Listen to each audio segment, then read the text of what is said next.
As you might have noticed, April has been a really sunny month and thus we really enjoyed it because we could get out, enjoy the sun, meet with friends, have parties at Ulysses' place. And yes, that's not true. Because of the lockdown in France since March, life has been really different. All the restaurants, bars, cinemas have been closed, and Mr. Macron announced the lockdown for the entire French population. Since then, the life we used to know hasn't been the same at all. We already mentioned to you our new passion for Chef Michel Dumas and Hervé Cuisine, but today we are going to tell you another story, one that united more than 12 people for an adventure that lasts since the very beginning of the lockdown. On March the 15th at 5 past 16, the Minecraft Odyssey. I hope you know the really famous game Minecraft, a game where we can make incredible builds or just have a survival adventure with friends. This game is the first game sold in the entire world. It fascinated millions of players because of the great variety of things you can achieve in it. This game is really a masterpiece which you can't ignore. And today, we're going to tell you our story on this fabulous game. All the builds we made, all the dramas that happened, ups and downs of our adventure. And you might think this is not really our lockdown experience, but you're quickly going to figure out that we spent a lot of time, but really a lot of time, on Minecraft. So let's begin.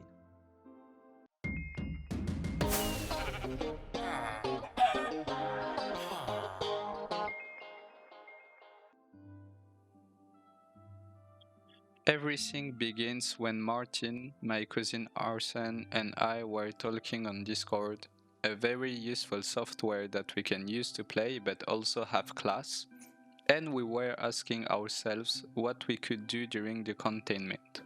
Then, suddenly, Martin proposes to start a Minecraft server. I was designated to host the server, and once the server created, it is time to start the Odyssey. We spawn, appear in the world, near a pretty little village made by the game near mountains. First, we had to build tools, armors, to survive because when the darkness comes, monsters appear on the map like zombies, skeletons, creepers, etc. And we have to survive because if we die, we lose our stuff. Hopefully, we can find it back where we died. After finding a few tools and things to survive a bit, we decide to move far away and eventually find a place to settle near the sea, mountains, forest, and a swamp. A very good place near everything. We have found our home.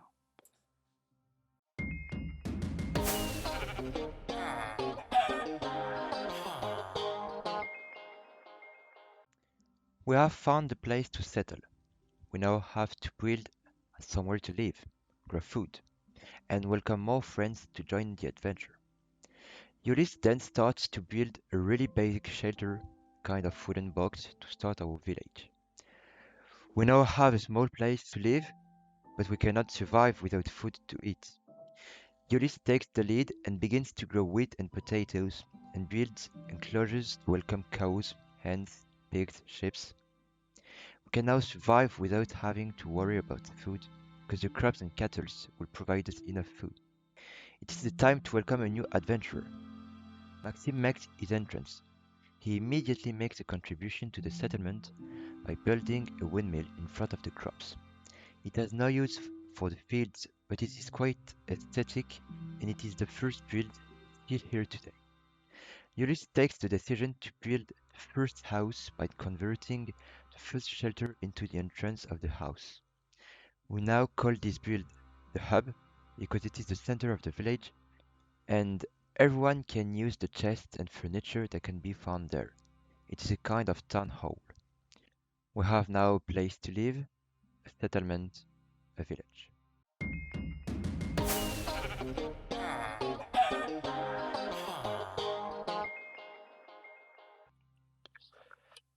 After the really basic builds, it is now the time for everyone to build his own house. Martin is the first to complete this task by terraforming and beginning to build a kind of underground house.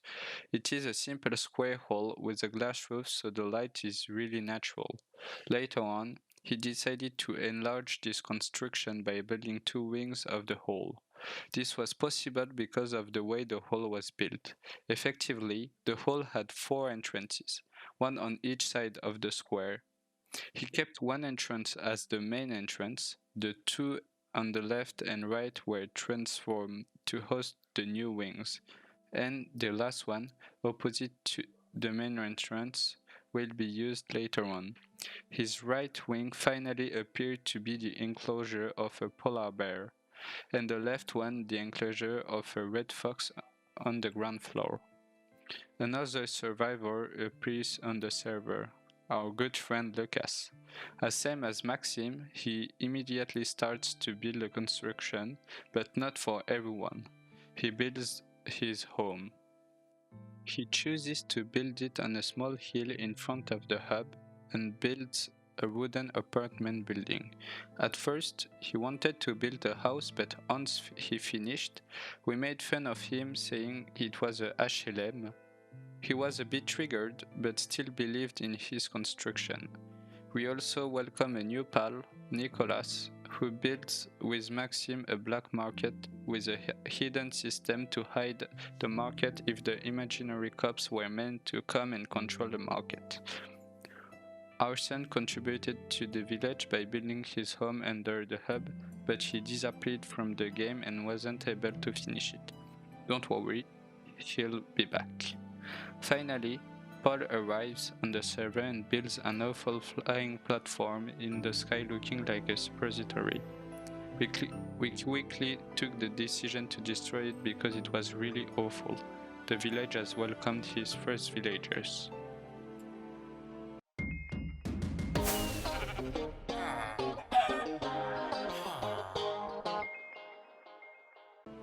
Building a village is not restless, and it sometimes occurs that the different survivors mess with each other, and it can sometimes have heavy consequences. The first fight between the adventurers takes place really quickly, when Ulysse decides, for a reason only Minecraft God could tell, to kill Lucas. A furious battle takes place on Lucas' HLM between the two fighters, and Lucas, in a final move, places a lava bucket under Ulysse to kill him. Unfortunately, he misses, and the lava begins to burn the wooden HLM. Ulysse and I try to stop the propagation of the fire, but it is already too late. The HLM is destroyed. What is left of the building is declared National Heritage, but Nicolas decides to destroy it and Lucas kills him for it. This is the really first of many dramas.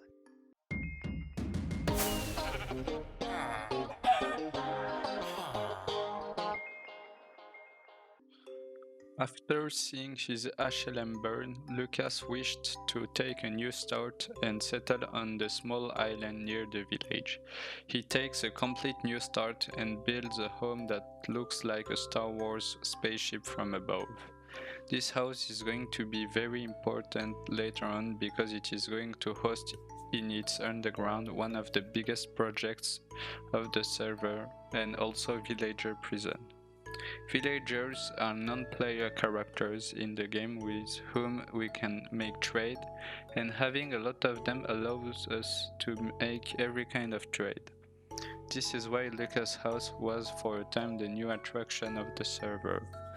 At the same moment, Maxime builds his home near the black market. He builds it in the mountain and creates a secret entrance that he can be the only one to have access to it. Today, everyone knows this secret entrance. It's also the time to welcome not one but two new settlers, Anakin, my brother, and Yanlo, the one who broke the écrou papillon. Together, they made a castle which at that time, before the biggest builds we can now find on the map, was huge. Yanlo made a secret way to reach the castle by passing through a lumberjack house and secret underground tunnels. Finally, Martin and I built a forge in front of the hub with a lot of metal ovens and food ovens at the top to cook foods. Thus, the village took a new dimension.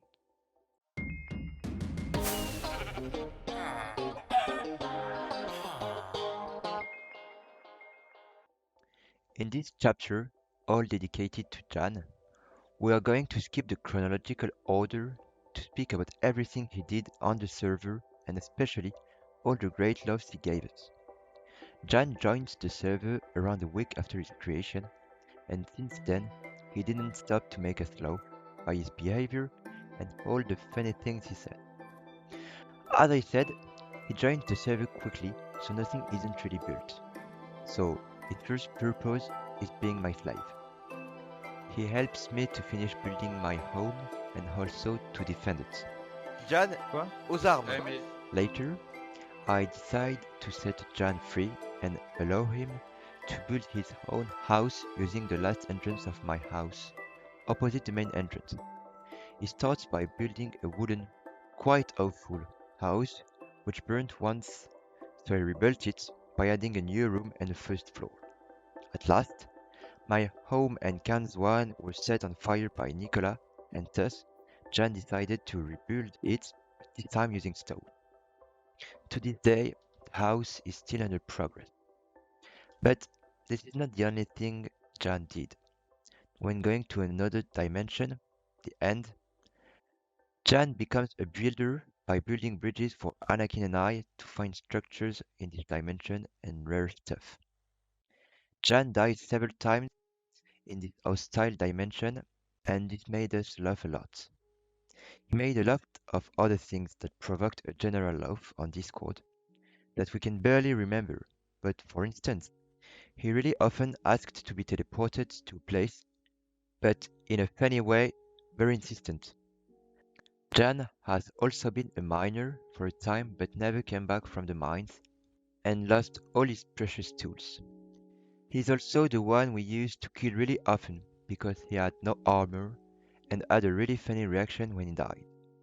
Finally, he fell in total admiration for potatoes, which celebration is on August the 15th, and began to say very usually the word Patate. Patate. in conclusion. Thank you, Jan, for all the great love you gave us, from slave to potato farmer.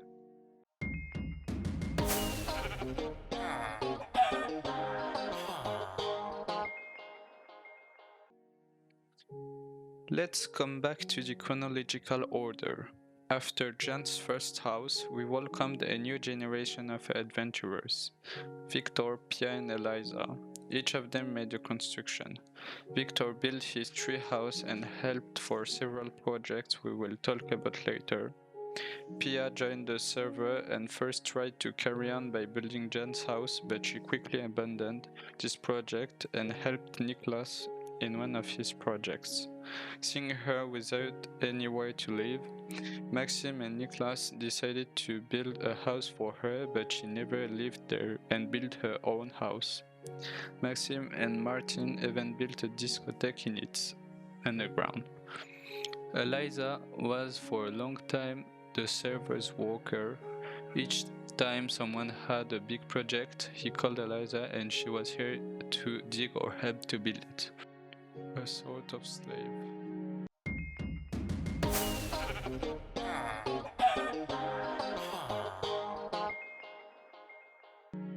After building his home on the island, Lucas decides to dig a huge hole under his home.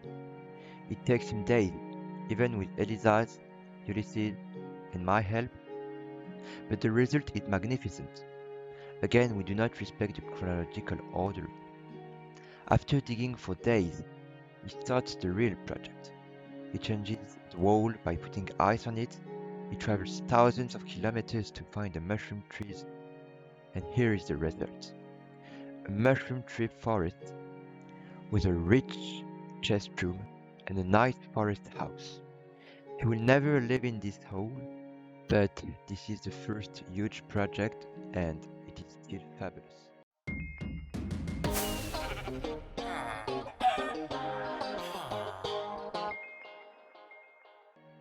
This time we welcome Arthur to join our adventure. He could have deserved an whole chapter only for himself because of the many inconveniences he caused, but we prefer to focus on the story than on his doings because he generated a lot of mess. So Arthur joins and begins his adventure by building Big Ben and later on a castle. At the same time, I was building my own home because since the beginning I was living at the hub.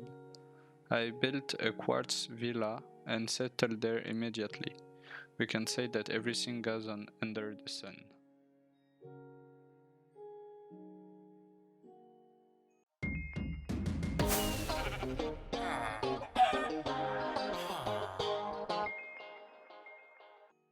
Since the village is growing fast and is beginning to spread out, we need something to travel from one end of the village to another easily and quickly.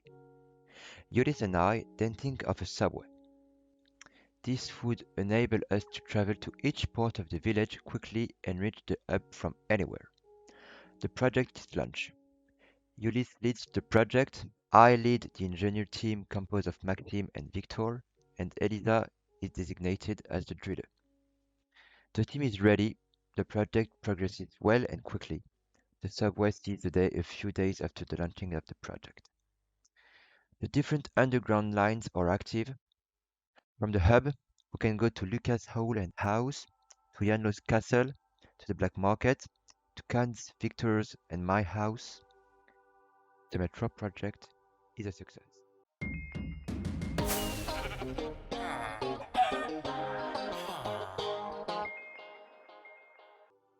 Minecraft is not only composed of the world we know and that looks like our world. We can explore two other dimensions. The Nether, an hostile dimension where lava and fire are everywhere, but not so interesting.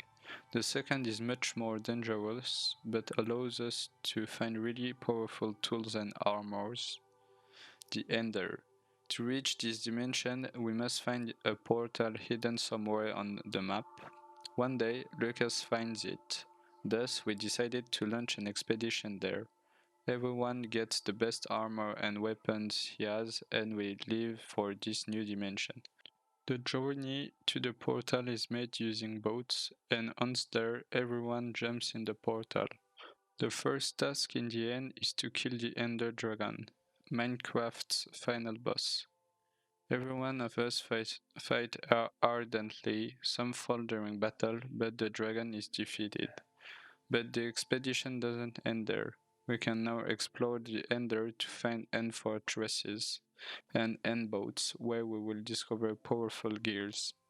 We make different teams and each one of them lives in different directions. Some teams get back to the village successfully with great armors and weapons since they found end fortresses. But the best treasure we can find is in the end boats, the elytras, which are gliders, and we can use fireworks as propulsors in order to fly. Some of us lost their life during this expedition like Jan, but it was worth it.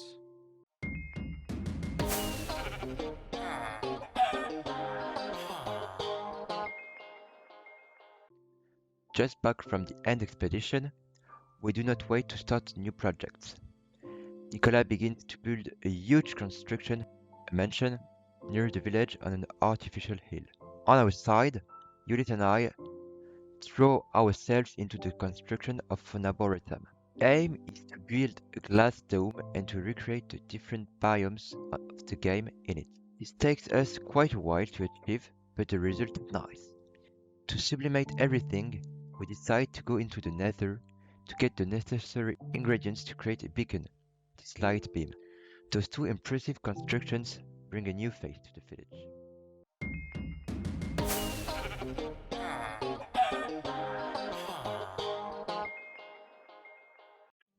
Once a project is finished, Martin and I need a new challenge to achieve on the server. Joking, I propose him to build a famous bat set made popular by the French rapper Kobalade. We immediately gather all the materials necessary to build a real HLM this time. The worker, Elisa, is helping us and the building quickly gets out of the ground. Once the interior is designed, it is time to build the underground of the bed set. As the bed set is located in a city and it is famous for its drug traffics, Elisa, aka the Toxico, decided to build a drug plantation hidden in the underground. We were happy to finish this building when Lucas told us that the real bed set will be destroyed in 2021. Sadly, we will have to destroy ours at the same time as the real one.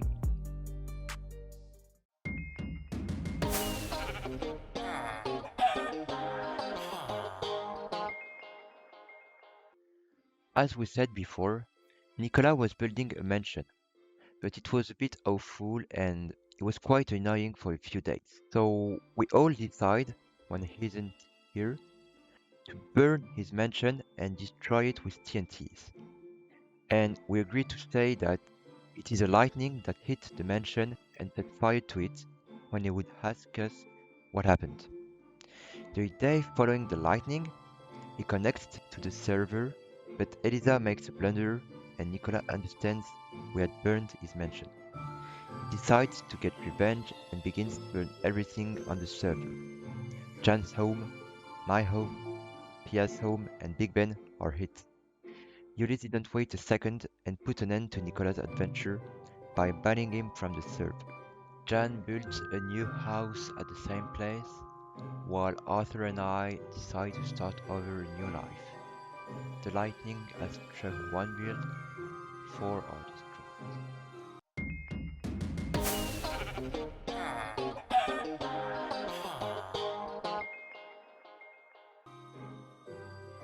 As the main aim of Minecraft is to build, it is normal that some carry on with new projects, not so big as the bed set or Lucas Hall, but still constructions.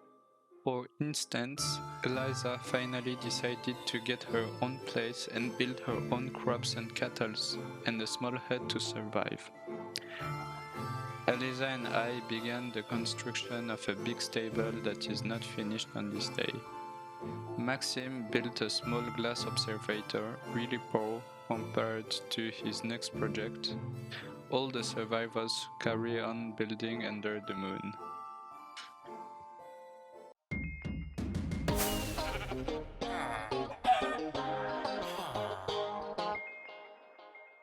No text is needed, just enjoy.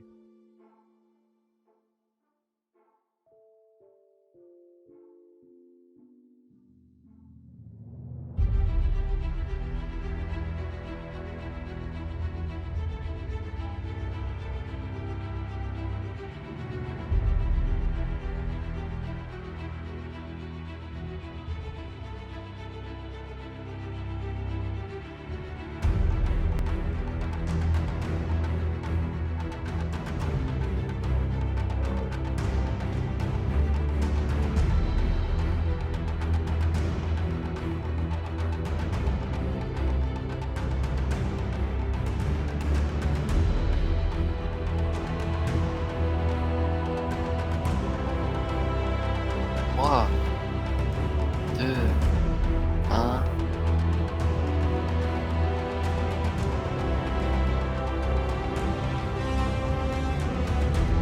Oh! C'est moi! Mec!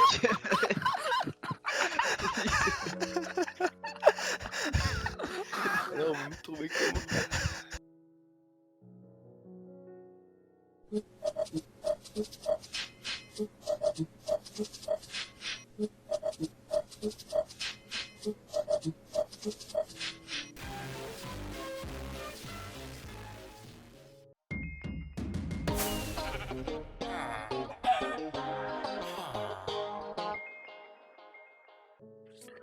After the reveal of Lucas' statue and the new one he built in the sea to display it everywhere in the village, a new trend takes over Martin, Lucas, Maxime and I. Dig holes and build in it. Thus, Lucas digs underwater and builds inside the hole a tiny city, but it has no villagers to this day. On his side, Maxime digs a huge hole near Lucas' one and under the sea and has started to build a slum that is not finished either. I dug a huge hole under my villa and secured it with a hidden system. Then I built a temple in obsidian, the hardest material, in honor to myself and my Dora skin. Finally, Martin dug a hole next to Lucas' one and built a hobbit house inside. Of course, you know that hobbits are famous for living in holes.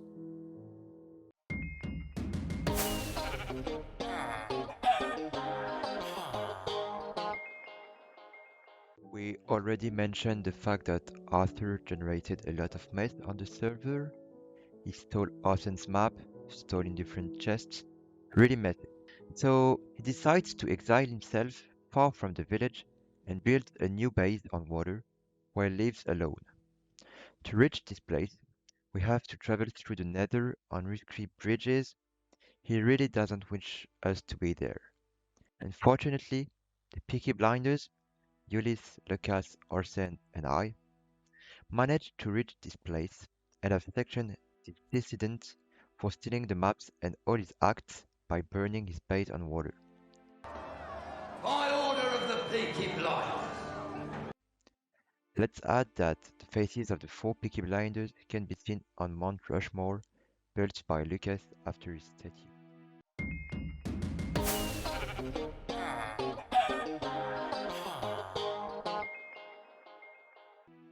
After a long missing, Arsène finally returned to the village and finished his underground house, a few weeks after the beginning of the build.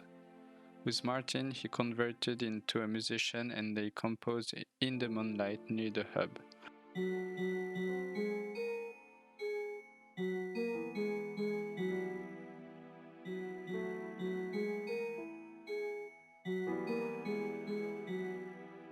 As a consequence, everyone can now enjoy this nice melody made by young Martin Dollar and Lil Arsène Scott. The return of the third father was a relief for all the village.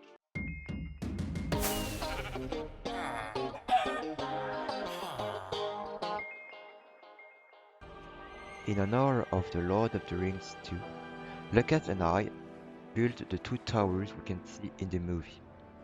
Lucas built Isengard, the famous Tower of Saruman, and I, with Paul's help, built Barad-dûr, Sauron's tower. Lucas also designed the interior of his tower and built walls around it. These two projects are the biggest, most ambitious, and last projects achieved on the server to this day. The two towers mark the climax of the server by dominating the village and all the land around.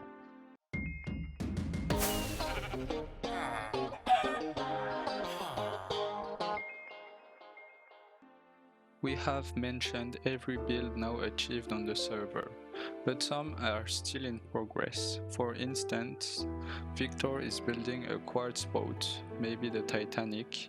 Elisa and I still have to finish our stable. Jan didn't achieve his house. Elisa is building a market to sell her products, but an event that occurred on April the 13th may put an end to this amazing Odyssey. Indeed, Lucas, Arsène, and Martin cheated to get a few materials to build a trap to punish Arthur for stealing Arsène's maps. But I learned what they've done and decided to close the server and sulk for the evening. Is this marking the end of the server and of the Minecraft Odyssey we lived during all the lockdown? Will the village ever grow again? Is this the end? The future will tell us. And here we conclude our story about our lockdown experience. Some might say that this is not really our lockdown experience, but we started playing at the very beginning of the containment and played every day since then. We really spent a lot of time on this server, and we can say that this is finally our lockdown experience. Between a lot of loves, thanks to Jan, discouragement when building a huge project for days without feeling it progressing, Madness when messing up with other players and being killed usually. This Odyssey was our lockdown experience.